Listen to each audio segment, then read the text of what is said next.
मोटापा बढ़ने से ब्लड प्रेशर या डायबिटीज़ या कोई भी बीमारी कैसे आती है? हाँ, तो जैसे देखा जाए तो जैसे वज़न बढ़ता है तो फैट डिपोजिशन होता है बॉडी में। तो हम फैट सिर्फ हम दो टाइप का फैट डिपोजिशन होता है। एक होता है पेरिफेरल फैट डिपोजिशन और दूसरा होता है विसरल फैट डिपोजिशन। Okay. ये थोड़ा मेडिकल टर्मिनोलॉजी है। मैं सिंपल वर्ड में बताऊं तो पेरिफेरल फैट डिपोजिशन मतलब कि लिम्स में जो फैट डिपॉजिट होता है, थाइज में होता है, पेट के ऊपर होता है, Okay. जिसको हम पेरिफेरल फैट डिपोजिशन बोलते हैं। फैट डिपॉजिट होता है। Okay. जैसे हमको लगता है बाहर से हमको लगता है कि Fit and fine है। हाँ ये थाई में फैट है या पेट के ऊपर फैट है, बट अंदर भी इतना ही फैट रहता है ऑर्गन्स में। ओके, जैसे हम बोलते हैं फैटी लीवर, फैटी लीवर। हाँ, तो लीवर में फैट डिपॉजिट हो जाता है। ओके। इस तरीके से फैट डिपोजिशन होता है, इंटेस्टाइन में भी होता है, हार्ट में भी होता है और ब्लड वेसल्स में भी फैट डिपोजिशन होता है। सर, शुगर का आपने बोला, हाँ, तो शुगर कितनी डेंजरस है बॉडी की? जैसे शुगर होता है ना, it is like direct source of calorie. Okay, तो डायरेक्ट डिपोजिशन हो जाता है बॉडी में। जाए तो एंशियंट टाइम में बिफोर 200 ईयर्स, जैसे अंग्रेज लोग हमारे लाइक दे वर रूलिंग अस, उसके पहले की बात है, तो sugar was not in our diet at all. Okay. They have introduce sugar diet. इसको ऐसी बेरियाट्रिक सर्जरी करवानी चाहिए sir? That is very good question. Actually अभी रिसेंटली 2 पेशेंट मेरे यहाँ पे आए थे, उनको सिर्फ 10 kg weight loss weight higher था as compare to their normal body weight. जैसे हम ये डिसीजन लेते हैं according to their BMI okay, report, तो उसमें हाइट और वेट का रेशियो हम लेते हैं। हमारे पास हमारे यूनिट में BMI स्कैनर मशीन है, जो स्पेशलाइज मशीन है, जिसमें ये तो ऑटोमेटिक कैलकुलेशन हो ही जाता है। अलोंग विद दैट बॉडी में फैट कंपोनेंट कितना है, प्रोटीन परसेंटेज कितना है, वो सब भी हम कैलकुलेशन करते हैं। ओके। तो सर, हमने पहले भी बात की कि मोटापा कई बीमारियों से जुड़ा हुआ है, तो कौन कौन सी बीमारियां सर्जरी के बाद ठीक हो जाती हैं?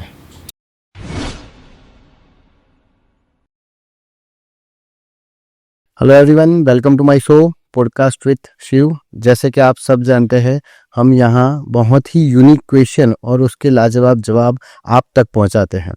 आज का जो हमारा सब्जेक्ट है वो है बेरियाट्रिक सर्जरी। बेरियाट्रिक सर्जरी यानी मोटापा कम करने के लिए यूजफुल होने वाली सर्जरी। बेरियाट्रिक सर्जरी क्या है और क्यों करवानी चाहिए? मोटापा हमारे देश की और पूरे विश्व की बहुत ही बड़ी समस्या है। मोटापा के कारण बहुत सारी तकलीफ हमारे शरीर में आती है। वो सिर्फ कॉस्मेटिक प्रॉब्लम नहीं है, यानी लुक वाइज प्रॉब्लम नहीं है, मगर वो बहुत बीमारियों का घर भी है। तो मोटापा कैसे कम किया जाए, बेरियाट्रिक सर्जरी मोटापे को कैसे कम करता है, क्या वो सेफ है और उसका कॉस्ट कितना है, ये सारी बातें आज के इस पॉडकास्ट में हम लोग जानेंगे। आज हमारे साथ बड़ौदा गुजरात के जाने माने बेरियाट्रिक सर्जन डॉक्टर चिराग परीख हैं। आज उनसे बात करेंगे और बेरियाट्रिक सर्जरी के बारे में बहुत सारी बातें जो आपने कभी सुनी नहीं होगी, ऐसी हम आप तक लाएंगे। तो चलिए बात करते हैं डॉक्टर चिराग से और जानते हैं बेरियाट्रिक सर्जरी के बारे में। और हाँ, अगर आपने अभी तक हमारी चैनल को सब्सक्राइब नहीं किया है तो प्लीज़ हमारी चैनल को सब्सक्राइब कीजिए और हमारे वीडियो को लोगों तक पहुंचाइए ताकि ऐसी इन्फॉर्मेशन दूसरों के पास भी जा सके। तो चलिए बात करते हैं बेरियाट्रिक सर्जरी के बारे में डॉक्टर चिराग से। Hello sir, welcome to my show. कैसे हो आप, पहले तो बताइए। बस I am fine Shiv, thank you very much for inviting me. Thank you so much sir, आप यहाँ पे आए, thank you for coming. Sir, सबसे पहले जानेंगे कि आपकी जर्नी के बारे में। तो बेरियाट्रिक सर्जरी आप कब आपको लगा कि आपको ये बनना है और कितने साल का आपका एक्सपीरियंस है सर?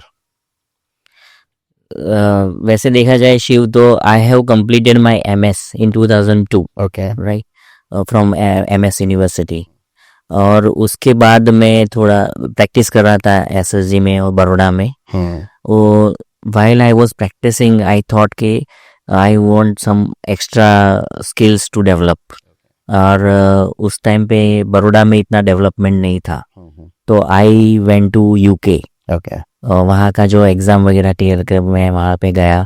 वहाँ पे NHS में मैंने काम किया, गैस्ट्रो यूनिट में। ओके, तो while I was working there, मैंने ऑब्जर्व किया, like I was born brought up in Baroda. मैं गुजरात में बॉर्न ब्रॉट अप हूँ, इंडिया में।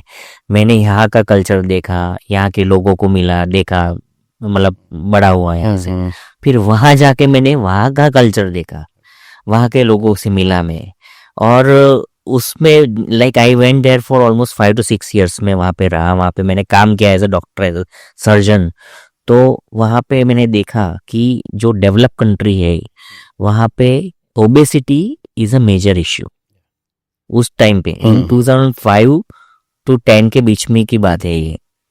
तो वहाँ पे मैंने like we were treating patients जो जिसको अदर डिजीज है, जैसे अपेंडिक्स का प्रॉब्लम है, हर्निया का प्रॉब्लम है, पर वो मोटापे की वजह से जो सिंपल ऑपरेशन रहता था वो कॉम्प्लिकेटेड हो जाता है, which was not there in India at that time. But gradually मुझे लगा कि व्हेन इंडिया का जितना डेवलपमेंट होने वाला है उस टाइम पे ओबेसिटी की समस्या भी बढ़ने वाली है इंडिया में।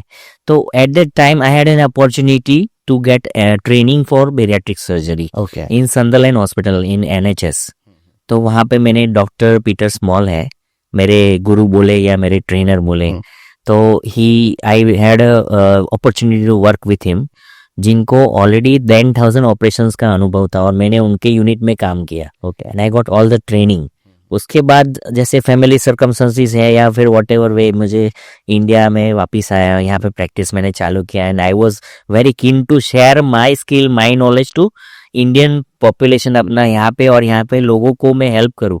उस मोटिव से मैंने चालू किया हमारा यूनिट 2014 में, देवर्स बेरियाट्रिक, जिसमें हम लोग मतलब ये लास्ट 11 years से हम प्रैक्टिस कर रहे हैं and we are having comprehensive program about weight loss, diet planning भी देते हैं और सर्जरी भी देते हैं, जैसे जिसको जरूरत है उसके मुताबिक टेलर मेड प्रोग्राम हमारा रहता है।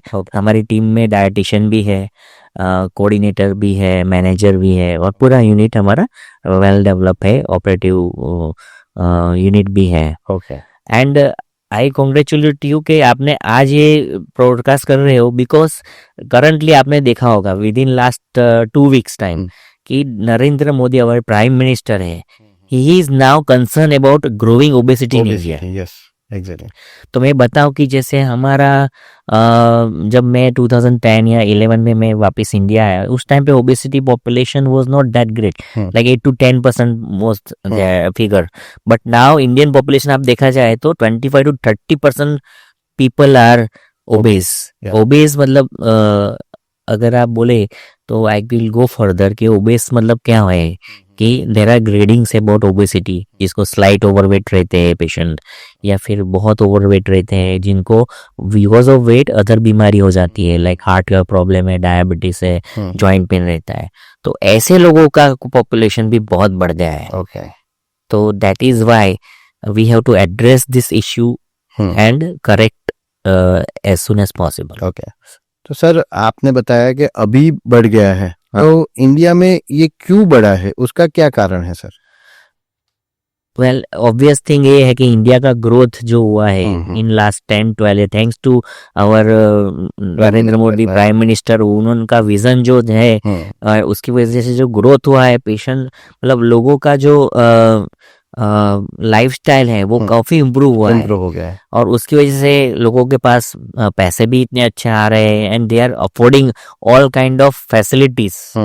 जैसे पहले हमको लाइक साइकिल पे हम लोग स्कूल में जाते थे, but now people used to go in a car, van, वो सब इजीली अवेलेबल रहता है। तो फिजिकल वर्क बहुत कम हो गया है हमारा, and we get assistant everywhere, और फूड वेराइटीज भी अभी काफी अवेलेबल हो गए, एंड फूड क्वालिटी भी लाइक वेस्टर्नाइजेशन बहुत हो रहा है अपने फूड क्वालिटी में, जंक फूड इज इंग्लिश, और बच्चों को मतलब लोगों को बचपन से ही मतलब अभी क्या है कि they have habit to have junk food and less physical work and all that. We all know ये सब प्रॉब्लम है, तो इसकी वजह से ग्रो हो रहा है मोटापा। तो सर बेरियाट्रिक सर्जरी क्या है और ये वेट लॉस के लिए कैसे काम करती है सर? हाँ, तो बेरियाट्रिक वो वर्ड कहाँ से आया? मैं बेरियाट्रिक मतलब pressure, high pressure, like abdomen में high pressure because of obesity, pressure बढ़ता है, तो उस तरीके से उससे ये वर्ड आया है बेरियाट्रिक। तो basically it's corrective surgery for obesity. तो मोटापा कम करने का ऑपरेशन है, हम लोग जैसे जिस पेशेंट में बहुत ही मॉर्बिड ओबेसिटी है, जैसे मैंने आपको बोला कि किसी को स्लाइट वजन ज़्यादा है, किसी को थोड़ा उससे ज़्यादा है, और किसी को ग्रेड 3 ओबेसिटी मतलब कि सीवियर ओबेसिटी है, जिसकी वजह से जिसको डायबिटीज़ हो, हाइपरटेंशन हो, जॉइंट पेन हो, ये सब फिजिकल इश्यूज है बिकॉज ऑफ ओबेसिटी। तो उन लोगों को हम ऑपरेशन के लिए चूज करते हैं और ये सर्जरी करते हैं। ये बेसिकली सर्जरी होती है की होल सर्जरी, जिसमें पेट के ऊपर 3-4 होल पड़ते हैं और we operate on the stomach, जो अपना स्टमक रहता है जठर, जिसका उनको उसको कट करके, मतलब उनको बोलते हैं stippling. It's very popular word about this surgery, stapler surgery. तो उसको स्टेपलिंग करके, कटिंग करके उसका साइज कम कर देते हैं। Okay, but this all done laparoscopically और की होल, जैसे होता है बड़ा ऑपरेशन, पर ऊपर से लगता है कि बहुत स्मॉल होल से काम हो जाता है। तो पेशेंट का रिकवरी भी फास्ट रहता है और कॉस्मेटिकली भी लुकिंग गुड, कि कोई स्कार पेट पे होता नहीं है। विद इन 6 to 8 months कुछ को पता भी नहीं चलता है कि सर्जरी हुआ है, उस तरीके से। ओके, आपने अभी बात तो की कि मोटापा की वजह से ये सब बीमारी आती है, मगर वो क्यों आती है, उसका क्या कारण है? मोटापा बढ़ने से ब्लड प्रेशर या डायबिटीज या अपने कोई भी बीमारी कैसे आती है? हाँ, तो जैसे देखा जाए तो जैसे वजन बढ़ता है तो फैट डिपोजिशन होता है बॉडी में। तो हम फैट सिर्फ हम 2 टाइप का फैट डिपोजिशन होता है। एक होता है पेरिफेरल फैट डिपोजिशन और दूसरा होता है विसरल फैट डिपोजिशन। ये थोड़ा मेडिकल टर्मिनोलॉजी है, मैं सिंपल वर्ड में बताऊं तो पेरिफेरल फैट डिपोजिशन मतलब कि लिम्स में जो फैट डिपोजिट होता है, थाइज में होता है, पेट के ऊपर होता है, जिसको हम पेरिफेरल फैट डिपोजिशन बोलते हैं। और दूसरा होता है विसरल फैट डिपोजिशन। विसरा मतलब कि ऑर्गन, तो कोई भी ऑर्गन में भी फैट डिपॉजिट होता है। जैसे हमको लगता है, बाहर से हमको लगता है कि हाँ ये थाई में फैट है या पेट के ऊपर फैट है, बट अंदर भी इतना ही फैट रहता है ऑर्गन्स में। जैसे हम बोलते हैं फैटी लीवर, तो लीवर में फैट डिपॉजिट हो जाता है। इस तरीके से फैट डिपोजिशन होता है, इंटेस्टाइन में भी होता है, हार्ट में भी होता है, और ब्लड वेसल्स में भी फैट डिपोजिशन होता है। तो ये जो ओबेसिटी होता है, उन लोगों का कोलेस्ट्रॉल लेवल भी हाई रहता है जनरली, बिकॉज उनका lipid fat component in the body is higher as compare to normal thin lean person. तो उसकी वजह से क्या होता है, उनको हार्ट डिजीज का रिस्क रहता है। फैटी लीवर होता है तो उसकी वजह से डायबिटीज, फैटी पेंक्रियास भी होता है। जो पेंक्रियास मतलब स्वादुपिंड बोलते हैं, जो हमको इंसुलिन सिक्रीट करके देता है बॉडी में शुगर डाइजेशन के लिए। तो फैट के सेल्स जो होते हैं उसके मुंह के ऊपर फैट जमा हो जाता है। पेंक्रियास के सेल्स के मुंह पे फैट जमा हो जाता है, तो उसकी वजह से क्या इंसुलिन बाहर निकलने में तकलीफ होती है। सो इंसुलिन प्रोड्यूस होता है पर एक्शन नहीं हो पा रहा है, तो that is why people get diabetes. और हैवी वेट के कारण क्या होता है, जॉइंट पे लोड आता है, तो जॉइंट में जो बोलते हैं हम लोग उसका जॉइंट डैमेज होना हो जाएगा बिकॉज ऑफ वॉकिंग फिर करना डिफिकल्ट रहता है पेशेंट को। आप ऐसे सोचो कि जो लोड ले रहा है जॉइंट, जिसका वेट है 50 kg, और उसी जॉइंट को अब 100 kg का लोड दो तो उसमें डिफरेंस होता है कोई भी, तो उस तरीके से वो भी डैमेज होना चालू हो जाता है। तो ये होता है। फिर किसी को सांस की तकलीफ होती है, स्लीप एपनिया बोलते हैं हम लोग, जिसको ये गला होता है यहाँ पे ट्रेकिया, यहाँ पे भी फैट डिपॉजिट होता है। तो उसकी वजह से क्या होता है कि उनका ब्रीदिंग पैटर्न चेंज होता है। स्नोरिंग बहुत, रात को बहुत खर्राटे आते हैं उनको, स्नोरिंग बहुत होता है। तो उसकी वजह से क्या है, ऑक्सीजन लेवल डाउन हो जाता है, तो रात को वो एकदम जग जाते हैं कि वो चौक जाते हैं। हाँ, उनको एकदम अनइजीनेस फील होता है बिकॉज ऑफ कार्बन डाइऑक्साइड अपना वो होता है, ऑक्सीजन कम हो जाता है और कार्बन डाइऑक्साइड डिटेंशन होता है। तो वो सब चीजें होती है। But once patient loses weight, चलो हम कुछ भी बोले, सर्जरी भी ना करें और वह कैसे भी करके वेट लॉस करें, तो ये सब करेक्शन हो जाता है, पेशेंट को रिवर्स हो जाता है ये सब चीजें। सर, शुगर का आपने बोला, हाँ, तो शुगर कितनी डेंजरस है बॉडी के लिए? क्योंकि मैंने बहुत सारे वीडियो में देखा है सेलिब्रिटी शुगर के नाम से एकदम चिढ़ जाते हैं, वो शुगर लेते ही नहीं है। तो शुगर क्या इफेक्ट करता है ये फैट के पीछे सर? राइट। सो हम जब भी डाइट लेते हैं तो उसमें जैसे शुगर होता है ना, it is like direct source of calorie. Okay. तो डायरेक्ट डिपोजिशन हो जाता है बॉडी में। कुछ और प्रोटीन लेते हैं तो वो प्रोटीन क्या होता है, it is a beneficial to the body. जैसे शुगर होता है वो सीधा फैट वो लीवर में जाके फैट में कन्वर्ट हो जाता है। तो that is why it is harmful. जैसे अपने देखा जाए तो एंशियंट टाइम में बिफोर 200 ईयर्स, जैसे अंग्रेज लोग हमारे लाइक दे वर रूलिंग अस, उसके पहले की बात है, तो sugar was not in our diet at all. Okay. They have introduce sugar diet. तो उसके पहले के लोग हैं तो उसमें कोई मोटापा का इतना प्रॉब्लम था ही नहीं अपने कंट्री में। बट दिस शुगर इंट्रोडक्शन जब से हुआ है तब से ग्रेजुअली वेस्टर्न लोग भी शुगर लेते हैं ज्यादा, तो वो लोग तो ऑलरेडी प्रॉब्लम में है because of obesity. And now Indian culture follow कर रहे हैं उनको, तो हमको भी हो रहा है। अभी वो लोग सुधर रहे और हम भी कर रहे थे। We are moving towards non sugar diet. वो जैगरी मतलब गुड़ वगैरह चालू कर रहे हो ऑप्शन।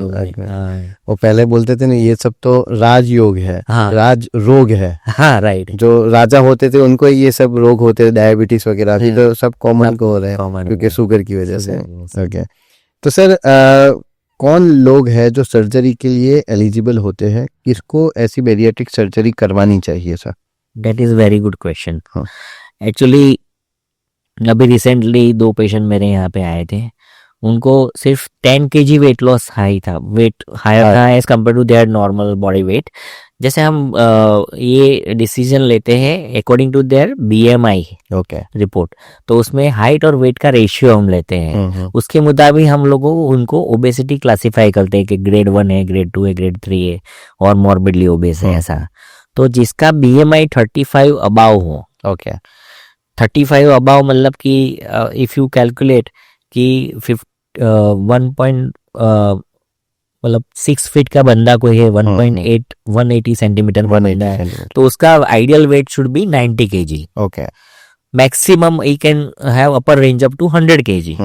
पर उससे अगर ज्यादा है तो उसको ग्रेड 2 ओबेसिटी, ग्रेड 1 ओबेसिटी में जाता है। और अगर उसका वेट 120 हो गया, मतलब BMI 35 अबव हो गया, तो उसको मॉर्बिडली ओबेस बोलते हैं। तो उस तरीके का पूरा कैलकुलेशन होता है। हमारे पास हमारे यूनिट में BMI स्कैनर मशीन है, जो स्पेशलाइज मशीन है, जिसमें ये तो ऑटोमेटिक कैलकुलेशन हो ही जाता है। अलोंग विद दैट बॉडी में फैट कंपोनेंट कितना है, प्रोटीन परसेंटेज कितना है, वो सब भी हम कैलकुलेशन करते हैं। और कौन से एरिया में ज्यादा है, कौन से एरिया में कम है, उसके मुताबिक we can plan surgery for the patient. तो ऑन एन एवरेज जिसका BMI अबाउट 35 है और साथ में उसको ओबेसिटी रिलेटेड प्रॉब्लम है, जैसे डायबिटीज है, अनकंट्रोल ब्लड प्रेशर है, हार्ट डिजीज है, जॉइंट प्रॉब्लम है, ये सब पेशेंट्स में सर्जरी करके वेट लॉस कराना इम्पोर्टेंट है। ओके। मैंने देखा है कभी कभी पेशेंट इतना ओवरवेट होता है कि एक्सरसाइज कर नहीं पाता, एक्सरसाइज करता है तो नी पेन स्टार्ट हो जाता है, तो ऐसे पेशेंट के लिए भी ये सर्जरी इफेक्टिव है। ओके। कुछ वो भी है कि कोई लेडीज है जो चाइल्ड बेरिंग एज में है, जिनको प्रेगनेंसी कंसीव करना डिफिकल्ट रहता है, इनफर्टिलिटी के पेशेंट्स हैं, उसमें भी सर्जरी करके वेट कंट्रोल होता है तो उनका इम्प्रूव होता है, फर्टिलिटी रेट बढ़ जाता है। ओके। तो that is also one of the indication. Sir ये बेरियाट्रिक सर्जरी के टाइप कौन से हैं, कितने प्रकार के हैं, और उसमें से सबसे सेफ और इफेक्टिव टाइप कौन सा है sir? See on an average देखा जाए तो ऑल प्रोसीजर सेफ। ओके। बराबर है। कौन से पेशेंट में कौन सा सर्जरी करना है और कौन से यूनिट में सर्जरी होता है, दैट इज वेरी इंपॉर्टेंट। बराबर है। In our unit we give all kind of different variety of surgery to the patient. हम लोग बलून थेरापी भी करते हैं, जैसे उसमें कोई इंसिजन इन्वेजिव नहीं होता है। ओके। हम लोग स्लीव गैस्ट्रेक्टोमी करते हैं, जिसमें मैंने बोला स्टेपलिंग वाला ऑपरेशन, जिसमें स्टमक को कट करके हम छोटा कर देते हैं। दूसरा आता है बाईपास सर्जरी, जिसमें होता है कि स्टमक को छोटा करके पाउच बनाते हैं और उसके साथ इंटेस्टाइन का बाईपास लेते हैं हम साथ में। So that is additional procedure we give to the patient. कुछ पेशेंट का ऐसा होता है कि ऑलरेडी बेरियाट्रिक सर्जरी हो चुका है और वेट गेन होता है after over period of some years, तो उनको रिवीजन सर्जरी भी हम करते हैं। Okay. So this all varieties of surgeries are available depending on patient need and profile we give. जैसे वो कोई यंग पेशेंट है जिसको सिर्फ वेट लॉस ही करना है, जिसका BMI हाई है और कोई डिजीज नहीं है, डायबिटीज भी नहीं है, ब्लड प्रेशर भी नहीं है, अदरवाइज हेल्दी है, पर वजन ही बहुत ज्यादा है, तो ऐसे पेशेंट में हम ऐसा यूज करते हैं कि स्लीव गैस्ट्रेक्टोमी करते हैं। फिर कुछ पेशेंट ऐसा होता है जिसको डायबिटीज है, वेट इतना ज्यादा भी नहीं है पर डायबिटीज है साथ में, तो उसको हम बाईपास प्रोसीजर देते हैं, जिसकी वजह से क्या है, शुगर कंट्रोल बहुत फास्ट आता है उनका। तो दिस इज हाउ वी, किसी पेशेंट का डाइट हिस्ट्री है जिसका, इसके मुताबिक भी हम प्रोसीजर उसको एडवाइस करते हैं। जैसे कोई पेशेंट है जो पूरा दिन कुछ नहीं खाता है, फिर शाम को बैठता है खाने के लिए तो उसको ओवर ईटिंग हो जाता है, तो उसका सर्जरी अलग रहता है। और कुछ पेशेंट ऐसा होते हैं कि जिसको पूरा दिन कुछ ना कुछ थोड़ा थोड़ा करके खाते रहते हैं, तो उसका सर्जरी अलग होता है। तो उस तरीके से we tailor made therapy for each and every patient. तो आप बता रहे हो वो स्टेपलर जो स्टमक पे आप लगाते हो, हाँ, तो उससे फिर क्या होता है, यानी आप खाना कम कर देते हैं लोग, कैसा होता है? इससे क्या होता है कि जो स्टमक होता है हमारा, उसको स्टेपलिंग करके हम कट कर, stapler is basically what, it's a instrument जिससे स्टमक को हम स्टेपल करते हैं और उसके बाद कट करते हैं। तो वो जैसे 2010-11 से ये कॉमन ऑपरेशन हो गया है स्टेपलिंग वाला, because it is easily available in the market now, and this is the fantastic invention done in the for the society कि लेप्रोस्कोपिक स्टेपलर अवेलेबल हो गए। तो सॉरी, तो उसकी वजह से क्या होता है कि लेप्रोस्कोपी मतलब बहुत ही 1 सेंटीमीटर विड्थ वाला स्टेपलर होता है, वो बॉडी के अंदर जाता है और स्टमक को कट करते हैं हम लोग स्टेपलिंग करने के बाद, तो बहुत फास्ट प्रोसीजर हो जाता है। अदरवाइज अगर आपको सर्जरी करना हो तो स्टमक को कट करना पड़ता है मैन्युअली सीजर से और फिर स्विचर करके बदला, it is long lengthy procedure. और स्टेपलर से बहुत फास्ट होता है, ब्लड लॉस भी बहुत कम होता है। तो ये जो स्लीव का आपने बोला है वो स्टेपलर वाला ये। तो ये सर्जरी का कितना टाइम आपने बोला फास्ट, यानी कितना टाइम लगता है? On an average 1 hour 1.5 hour. Okay, इतने कम टाइम में हो जाता है। ओके, और वो बहुत इफेक्टिव रहता है। हाँ, ओके। मैंने कहीं पे सुना था, ये हमारे जो धीरूभाई अंबानी है उनके सुपुत्र मुकेश भाई अंबानी के पुत्र अनंत अंबानी, उनको मना कर दिया था ये सर्जरी के लिए, तो उसका क्या रीजन था सर? शायद ऐसा मैंने सुना था। वैसे तो जनरली क्या है कि जो मना किया, I am not sure actually क्या हुआ उनके बीच में, पर as far as I know in our community he didn't have any surgery. उनको सिर्फ डाइट से कंट्रोल हुआ था उनका वेट, और बहुत अमेजिंग रिजल्ट मिला। 1 ईयर में उन्होंने बहुत अच्छा। But this is the way कि दिस इज अ फैक्ट कि अगर आप after doing such a successful journey, if you don't stick to your lifestyle or diet pattern, तो फिर you will get weight, will regain with if you don't have surgery। तो उनको कुछ patient ऐसे होते हैं जो लाइफस्टाइल फॉलो करना के लिए रेडी नहीं है। कुछ पेशेंट ऐसे होते हैं जो स्मोक करते हैं, क्रोनिक अल्कोहलिक है, तो वैसे पेशेंट में हम लोग जनरली अवॉइड करते हैं क्योंकि उनको रिजल्ट मिलता नहीं है और they continue to do smoking, then they will have lot of complications afterwards. Okay, तो सर इसका रिकवरी टाइम कितना होता है? एक बार सर्जरी करवा दिया आपने, प्रोसीजर तो बता दिया, टाइमिंग भी बता दिया, रिकवरी टाइम कितना होता है? Recovery is very quick.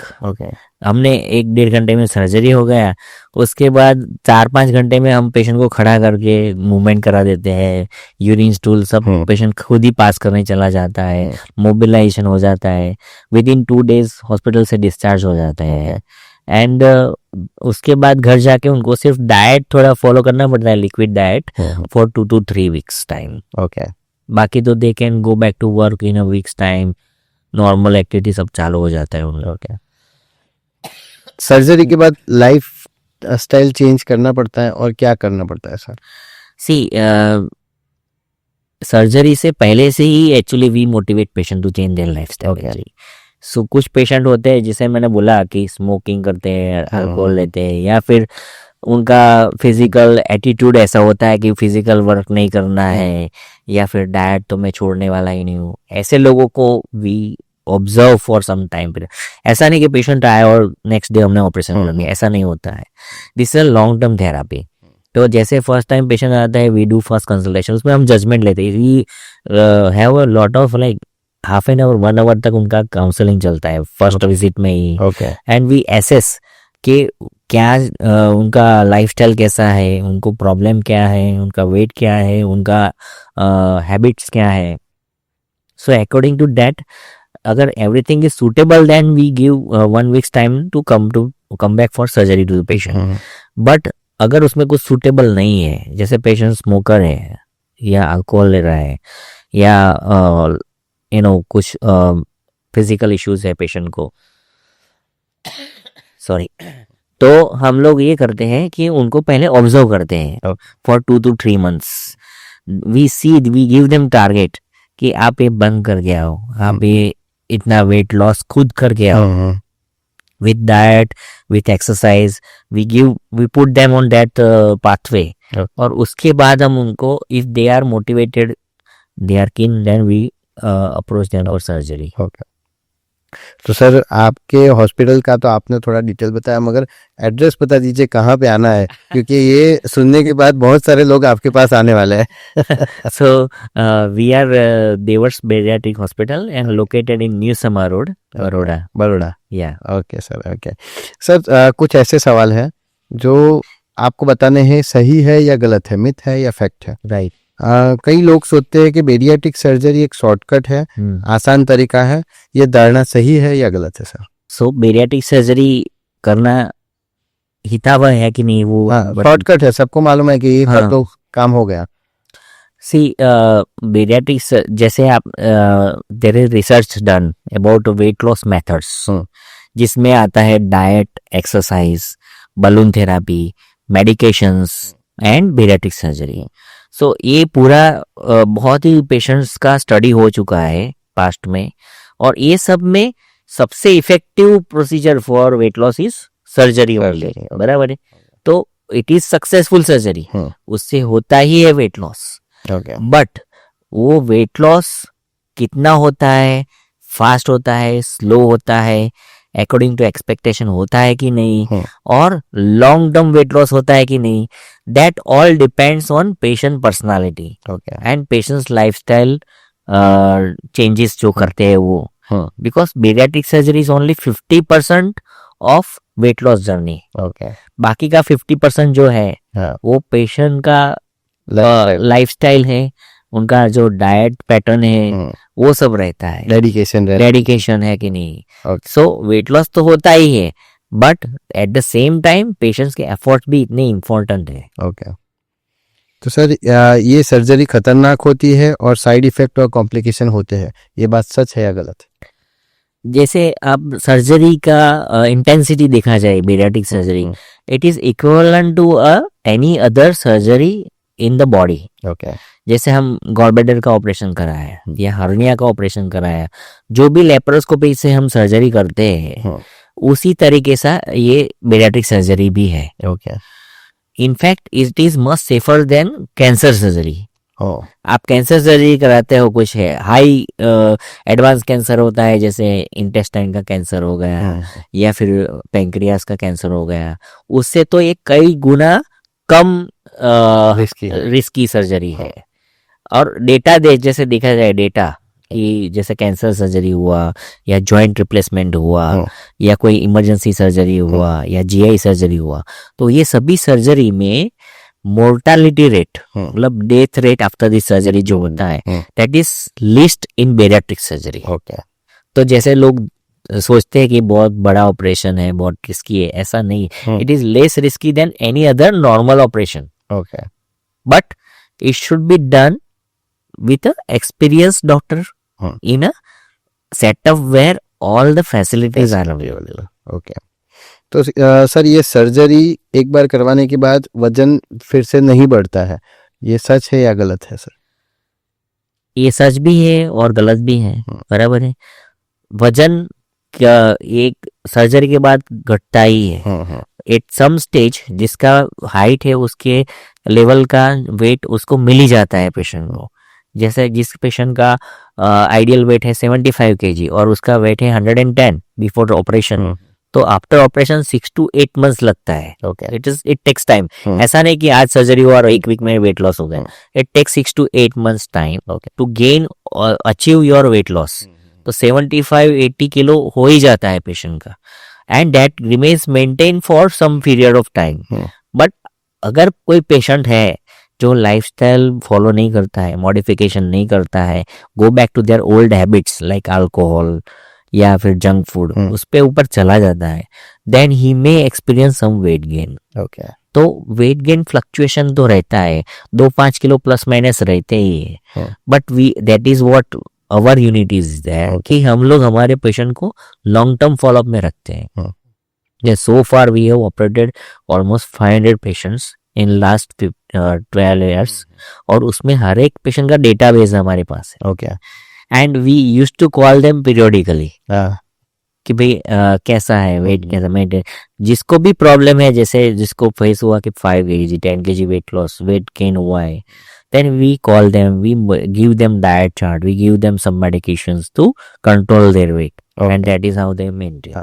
तो कोई देखने वाला रहता है तो उनको भी थोड़ा माइंड होता है कि हाँ भाई कोई देखेगा, फोन भी करेगा, पूछेगा कि क्या है, क्यों बढ़ा है वेट. डेफिनेटली वो साइकोलॉजिकल बहुत इफेक्टिव रहता है. This pattern I learned from NHS when I was working in a unit. Okay. They have dedicated follow-up team as well. Wow. तो हम वही प्रोटोकॉल से हमें यहाँ पे प्रैक्टिस कर रहा हूँ. ऐसा है. डेफिनेटली वो बहुत सही बात है, क्योंकि एक बार होता है सर्जरी के बाद कौन क्या पेशेंट है पता नहीं, मगर आप जो फॉलोअप करते हो बहुत. बाकी सर्जरी में ऐसा पैटर्न रहता है कि जैसे गॉल ब्लैडर किया है, अपेंडिक्स का ऑपरेशन हुआ, पेशेंट आया 1-2 घंटा टाके खोले, उसके बाद क्या हुआ, पेशेंट डिसअपियर हो जाते हैं. उसको फॉलोअप में वो जरूरत भी नहीं होती. जरूरत नहीं. But for this particular surgery it is must.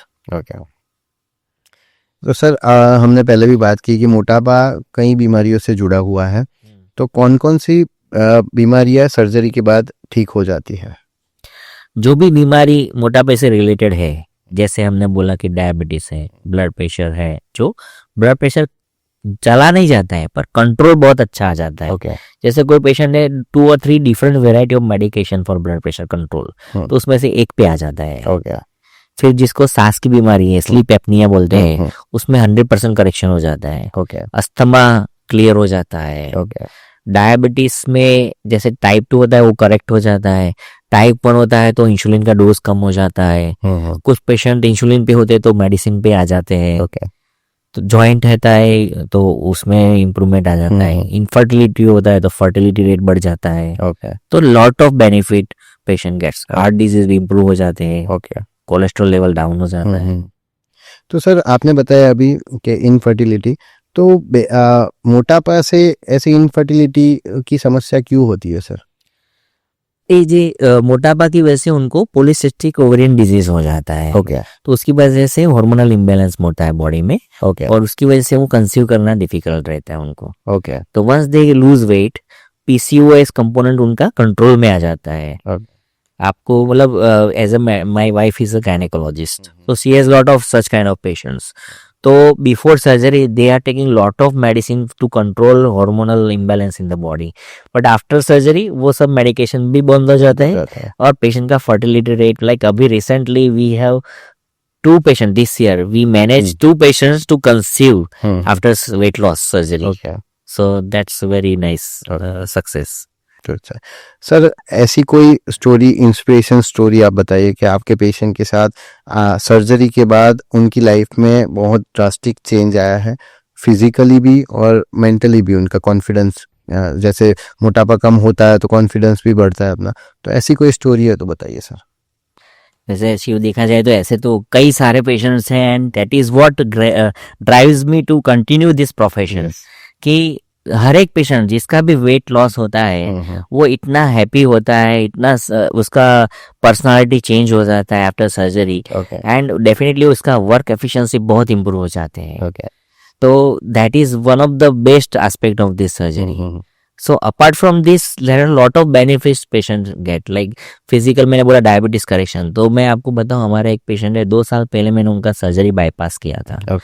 तो she was on almost 100 units of insulin in a day, phase wise, जैसे 36 मॉर्निंग में लिया, 36 इवनिंग में लिया, बीच में उन्होंने लेंटस ले लिया, variety of insulin along with 3 to 4 medications diabetes control के लिए. शी अप्रोच मी, उनको उनके फिजिशियन ने बोला कि आप वजन कम करो तभी ये सब डोज कम होगा. तो she approach me, we manage her, उसका बाईपास सर्जरी किया. तो आप मानोगे नहीं, within a 1 month we stop all insulin of the patient, we stop all the medications of the patient. उनका HbA1c लेवल जो अनकंट्रोल था 8 के above, in spite of all this insulin therapy, वो सीधा 6 के नीचे आ गया. Okay. So that was a great achievement in this patient. Okay. So एक ये है. फिर 2-3 पेशेंट ऐसे हैं हमारे जिसको ऑर्थोपेडिक सर्जन ने बोला है कि भाई आपको जॉइंट रिप्लेसमेंट की ज़रूरत है या फिर आर्थ्रोस्कोपिक सर्जरी की ज़रूरत है, but you come back after weight loss, क्योंकि उनको पता है कि वो ऑपरेट करेंगे तो वो जॉइंट है वो टिकने वाला नहीं है. डेफिनेटली नेचुरल जॉइंट नहीं टिक रहा है तो आर्टिफिशियल तो टिकने वाला ही नहीं. तो दे कम टू मी, तो उनका ऑपरेशन किया. तो now actually many of them don't require surgery और joint replacement, because weight loss हो गया है तो उनका पेन भी चला गया. बहुत दिक्कत आती है कभी कभी फीमेल को, तो मैरिज में भी प्रॉब्लम होता है ओवरवेट की वजह से. वो तो बहुत कॉमन है. एंड दे उनका हो जाता है फिर एंगेजमेंट मैरिज इजीली हो जाता है आफ्टर वेट लॉस. फर्टिलिटी, मैंने बोला इनफर्टिलिटी इम्प्रूव हो जाता है, तो उसका भी उनको, यानी मोटापा एक पर्सनालिटी के साथ ऐसा जुड़ा है कि आपको मानसिक तौर पे भी तोड़ देता है. यस. एक यंग लड़की अभी मुझे मैंने 1 साल पहले मैंने ऑपरेट किया उनको. तो she is a brilliant student, वो टीचिंग प्रोफेशन में है और पीएचडी उसको करना था उस टाइम पे जब मुझे मिलने आए. तो उनको कहीं पे भी क्रैक नहीं हो रहा था. लोग बोलते थे तेरा वेट इतना है तो how will you work harder, ऐसा. तो she got surgery, weight loss हुआ, उसके बाद उसको ब्रेक भी अच्छा मिल गया. सो that is what people gain after this surgery. आत्मविश्वास भी आपने बोला ऐसा बहुत डेफिनेटली ड्रास्टिक चेंज हो जाता है. मैंने देखा था, एक मेरा दोस्त था जो बहुत मोटापा उसके अंदर बहुत ज़्यादा, यानी बॉडी वेट था उसके अंदर, और फिर जैसे ही कम हुआ उसका पूरा पर्सनालिटी ही चेंज हो गया. वो पूरा नेचर बिहेवियर पूरा चेंज हो गया. तो डेफिनेटली कॉन्फिडेंस बहुत. This is actually one aspect which is miss in society. जिसको वेट ज्यादा है, जैसे कोई लड़का बच्चा टीनेजर है उसका वेट ज्यादा है तो उसको स्कूल में बहुत डिफिकल्टी रहती है. उसको फेलो स्टूडेंट्स होते हैं वो टीज करते रहते हैं, बॉडी शेमिंग, फिर वो डिप्रेशन बहुत होता है वो करने. जैसे वर्क में भी ऐसा होता है, जैसे आप कहीं पे काम करने गए हो, मोटापा है तो लोग बोलते रहेंगे तू कितना खाता है, ये वो, लाइक वो जो रहता है सोशल स्टिग्मा, जिसकी वजह से क्या होता है सोशलाइजेशन कट ऑफ हो जाता है. ओके. उसकी वजह से क्या होता है, it's a vicious cycle. Socialization cut off हो गया तो patient will go into depression. Depression में ज्यादा होता है ईटिंग, तो उसकी वजह से मोटापा बढ़ता रहता है. So this channel needs to break. Okay. तो depression is one of the important aspect of obesity जो काफी लोगों को इग्नोर करते हैं, फैमिली मेंबर से स्पेशली. ओके. तो सर, अगर कोई आदमी बेरियाट्रिक सर्जरी करवाने की सोच रहा है तो उसे कौन सी बातों का ध्यान रखना पड़ता है सर, प्रिपरेशन के लिए क्या करना? तो सबसे पहले तो मैंने जैसे आपको बोला कि lifestyle modification is very important. तो कोई बैड हैबिट है लाइक स्मोकिंग या अल्कोहल, वो सब एकदम कंट्रोल कर देना पड़ता है पेशेंट को. उसके साथ जैसे हमारे साथ फर्स्ट कंसल्टेशन होता है उनका, तो हम लोग उनको liquid diet, liver reducing diet देते हैं हफ्ते 10 दिन के लिए. तो वो अगर स्ट्रिक्टली फॉलो करे पेशेंट तो क्या होता है, चालू ऑपरेशन में बहुत इजी रहता है हमको करने का. लीवर का साइज डाउन हो जाता है. हम लोग लीवर, ये जो स्टमक होता है लीवर के नीचे होता है, तो हमको लीवर को उठा के सर्जरी करना पड़ता है, जिसे हम लोग लीवर रिट्रैक्शन. तो अगर लीवर हैवी है तो रिट्रैक्ट करने में डिफिकल्टी रहती है, तो सर्जरी डिफिकल्ट होती है. तो that is what we give liver reducing diet for 1 week 10 days. Okay. थोड़ा ब्रीदिंग एक्सरसाइज करे पेशेंट, तो उसका रिकवरी फास्ट आता है। किसी कोई पेशेंट को स्लीप एपनिया है और सीपैप मशीन यूज करना पड़ता है, उनको ऑक्सीजन लेवल डाउन रहता है। जैसे मैंने अभी 6 महीने पहले एक लेडी का ऑपरेशन किया, she was admitted at some my physician friend's place, जिसको ब्रीदिंग इश्यू रहता था। जब ब्रीथिंग की वजह से उसका ऑक्सीजन लेवल डाउन रहता था, उसको ऑक्सीजन की जरूरत थी, वेंटिलेटर की जरूरत थी। तो ऐसे पेशेंट को हम तुरंत ऑपरेट नहीं कर सकते, उसका ऑक्सीजन लेवल इंप्रूव करना पड़ता है ब्लड सर्कुलेशन में।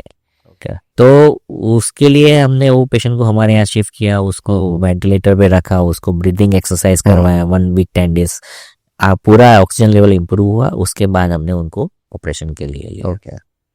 तो डाइट के अलावा ये सब प्रिपरेशन, तो प्रिपरेशन में क्या होता है, यानी सर्जरी से पहले क्या प्रिपरेशन करना? सर्जरी से पहले थोड़े रिपोर्ट्स करवाने पड़ते हैं पेशेंट को। तो ब्लड रिपोर्ट्स होता है, सोनोग्राफी होता है, इकोकार्डियोग्राम होता है। कोई पेशेंट का हार्ट का इश्यू लगता है हमको, तो उसका स्पेशल इको भी हम कराते हैं। और उसके बाद उसको ब्रीदिंग एक्सरसाइज करवाते हैं, फिजियोथेरेपी करवाते हैं, और एक एंडोस्कोपी भी हम करते हैं, जिसमें जैसे जिसको कट करना है ऑर्गन तो उसको हम डायरेक्ट ऑब्जर्वेशन कर देते हैं, और कोई एसोसिएटेड प्रॉब्लम है तो वो सब चेकअप हो जाता है पेशेंट का।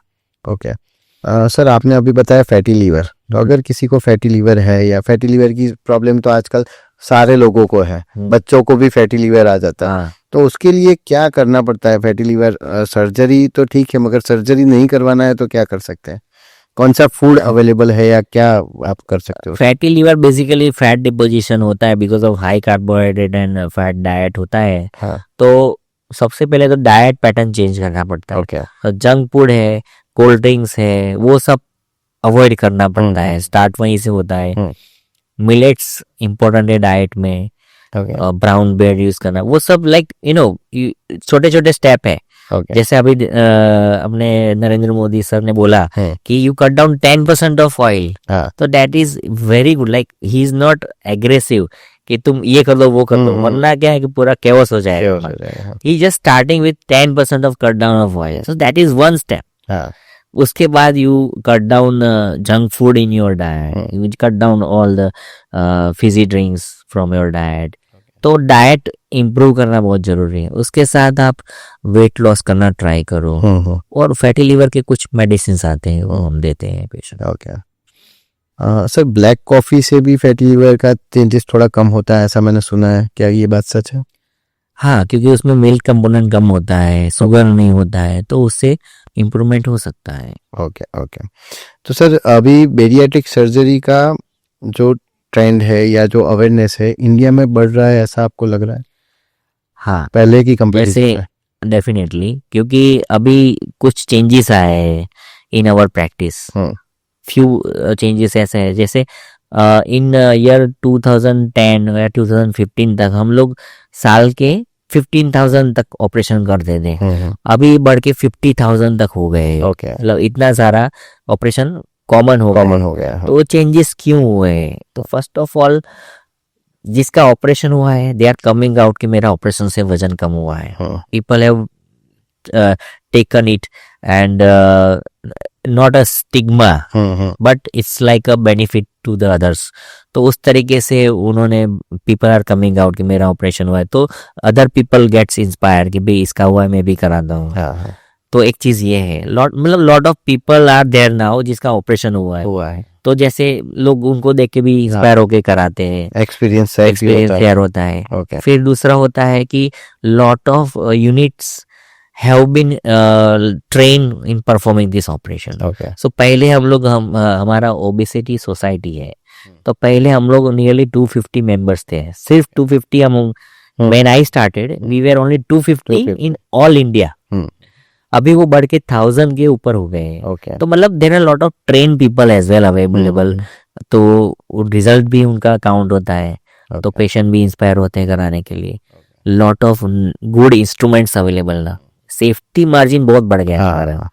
इनिशियल फेज में नो डाउट मिसहैप्स हुए थे सर्जन से, but now safety margin has improved, stapler quality has improved, lot of varieties and research is done, तो उसकी वजह से हुआ है। That is another thing.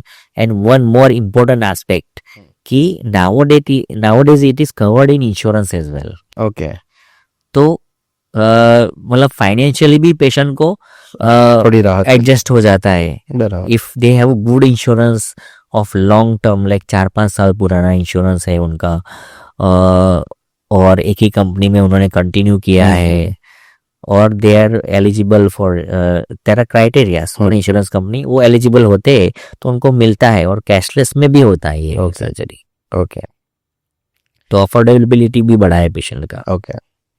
तो सर अभी एक नया फीचर्स हमने ऐड किया है हमारे शो में, हम थोड़े रैपिड फायर क्वेश्चन पूछते हैं आपको। ओके, आपको क्विक उसका आंसर देना है। राइट। बेरियाट्रिक सर्जरी को लेके सबसे बड़ा मिथ क्या है सर?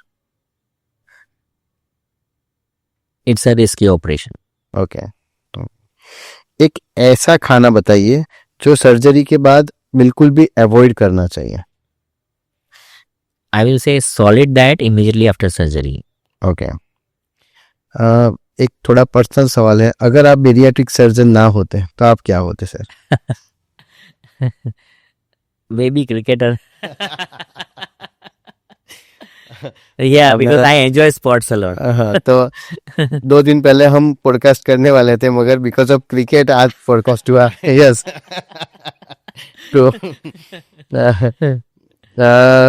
पेशेंट के द्वारा किए जाने वाले ज्यादातर मिस्टेक, क्या एक मिस्टेक है जो पेशेंट के द्वारा किया जाता है after surgery? They forget to come back to hospital for follow-up. Okay, और सर एक एडवाइस आप दो, जो भी मोटापा से पीड़ित है ऐसे लोगों के लिए एक एडवाइस आपकी तरफ से कुछ। मोटापा जो होता है, जो ज्यादा बढ़ जाए उससे पहले you have to correct it. Okay, Because we have seen कि पेशेंट 90 kg पे आ गए, बैठे बैठे बैठे उनका 120 कहाँ हो गया उनको पता नहीं चलता है। और सूनर इज बेटर, बिकॉज जो ऑपरेशन मैं 90 kg में करता हूँ और जो 120 में करता हूँ उसमें क्या डिफरेंस होता है वो मुझे ही पता है। रिस्क भी ज्यादा, रिस्क बढ़ जाता है, तो sooner is better. Okay, thank you so much sir, आप यहाँ पे आए और हमको बेरियाट्रिक सर्जरी के बारे में इतना सब कुछ जानने को मिला, तो थैंक यू अगेन, आप हमारे शो पे आए sir. It's my pleasure, Shiv. And thank you very much for calling me for this show. Yes sir, I really enjoyed this evening. Thank you sir.